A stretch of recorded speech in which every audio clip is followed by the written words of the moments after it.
Hi, I'm Wendy from Shiny Happy World, and this cute jellyfish is the new pattern in the Funny Faces Quilt Block of the Month Club.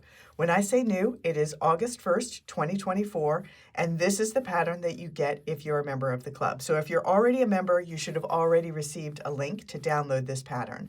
If you're not a member yet, and you join anytime in the month of August in 2024, this is the pattern that you're going to get instant access to. And if you're watching this video and it is way past August 2024, you will find this pattern in the shop at shinyhappyworld.com.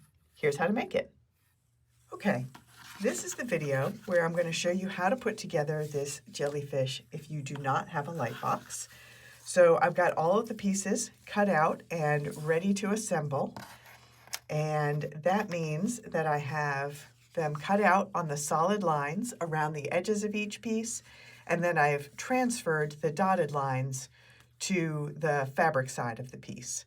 So I am going to start by laying down the top part of the jellyfish, and I'm going to put it up in this top corner-ish of the block.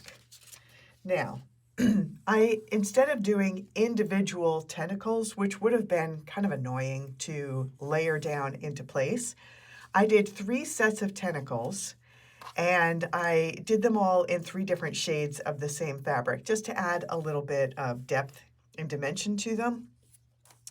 So I numbered them. And what you're going to want to do is start with piece number 1. That's going to go behind the other 2 pieces. So I am going to peel off the backing of that, and the tentacles are definitely wanting to cling to me. And I'm going to just tuck this under. This is actually trickier than a lot of my patterns, but in some ways simpler too, because it doesn't really matter that you get all the tentacles exactly the way I had them. But what we're going to want to do is tuck this up behind the jellyfish so that some of these markings that I have made, and I'll just lift this up. I've got a marking that I transferred from the back here and here, so I want to make sure that the body of the jellyfish is covering those up. But it doesn't really matter. So don't fret about it too much. All right, now we're going to have piece number 2, which is just 3 tentacles. And I am going to lay this one down on top of the previous one, and they're all connected by this kind of bridge at the top. That's what you want to make sure to get hidden underneath the top part of the jellyfish. So I'm going to layer this on top of that first set, and I'm just going to kind of tuck it up underneath here so that they look like individual tentacles, so that you can't see that bit that's connecting them all together at the top. Now I think I want to pull these out here a little bit. I just want to start arranging things so that they look nice. I'm just going to pull those around a little bit.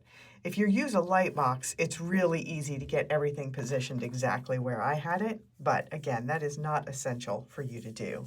So now I've got piece number 3, which is the top layer of tentacles, and this is actually a lot. It's the most tentacles and the biggest tentacles. And again, they're all connected together at the top, and I want to get that bit tucked underneath the bit up here.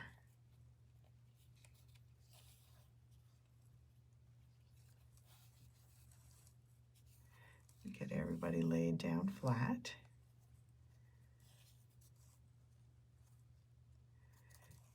And now I'm just going to shift some things around. I've got some markings that I made on the bottom pieces that you can use or you can ignore. If you, like, honestly, I would probably just ignore them. but I'm using them so that I can show you how they would be used, but you do not have to. But I am trying to cover up. You can see I've transferred a line here. I want to get that line covered up. So I'm just shifting these pieces around a little bit. And this all looks very messy and tangled, but that's actually what jellyfish tentacles tend to look like. All right. So I think I want to play with this a little bit more. I've got these, the bottom layer is just a little more hidden than I want. So I'm going to pull those down. I want these guys to be out here.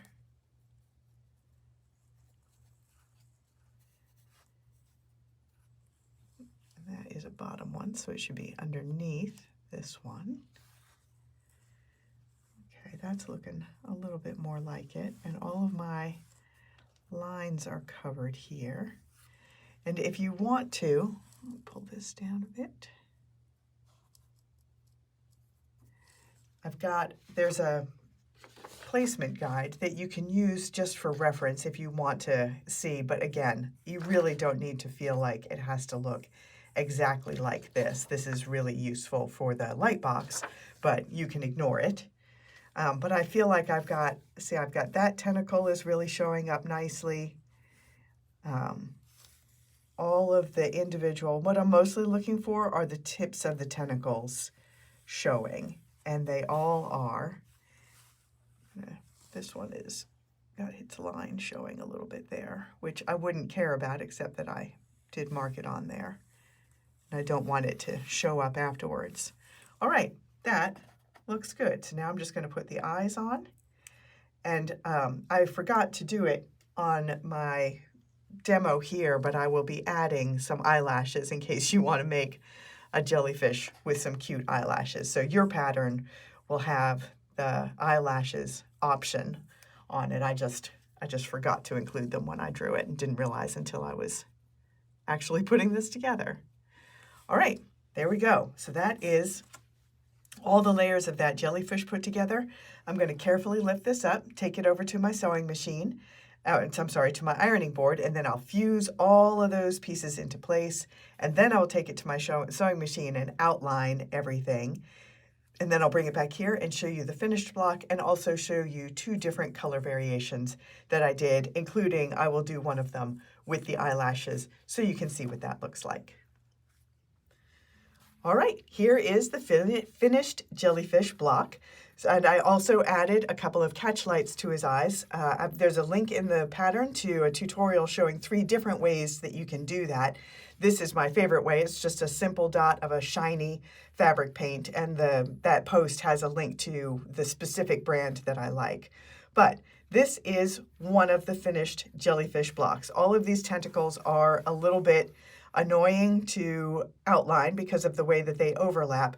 But again, the pattern has a link to a tutorial showing you a good way to kind of decide in what order you stitch things like that overlap each other. And that just makes it really easy to do. So this is a version that I made with all of the jellyfish blenders are from the Elephant Blenders collection. That's all different shades of gray, from white to very, very, very dark charcoal gray, almost black. And the background block is one of those pre-printed quilt blocks that I have. This is from the Farmer's Market collection. So this is a block that I made for an ABC quilt that I'm working on, where all of the animals are from the Animal Kingdom collection and all of the background blocks are from the Farmer's Market collection. That helps to give it a really unified palette. But I've got another couple of blocks that I wanted to show you that are different colors, just to give you a different idea. So this is a version that I made that's going to go into an Australian animals quilt, and I did some research into, I feel like Australia is fairly famous for its jellyfish, and I did some research into the different kinds of jellyfish that are around Australia, and a lot of them are kind of white or clear but have spots on them, and so that helped me choose. I'm not trying to go very specific, very realistic, but I just wanted to suggest some of the jellyfish that you would find around Australia. So this is a quilt that is going to make, all of the blocks are in the Sea Breeze color palette, both the animals and also the backgrounds. And that's just going to give it, I think of Australia as a very sun-bleached kind of country, probably because I read In a Sunburned Country. But this one, the jellyfish, is all different shades of gray, excuse me, from the oyster blenders. And the background block is one of the blocks in the Sea Breeze collection. This is the medium color palette. And I did one more version. So this one is for a new version that I'm making of the Sea Creatures quilt. And this one is going to have all of the animals are in bright colors. This is from the Gemstones collection. And all of the background blocks are blueberry blenders from the Farmers Market collection. And on this one, you can see that I also stitched in the eyelashes. I know jellyfish do not actually have eyelashes. As mentioned before, I'm not going for super realistic here. I just wanted cuteness, and eyelashes are cute. So that is the jellyfish block. Again, this is the August pattern, August 2024 pattern in the Funny Faces Quilt Block of the Month Club. I'm Wendy from Shiny Happy World, and I will see you next time.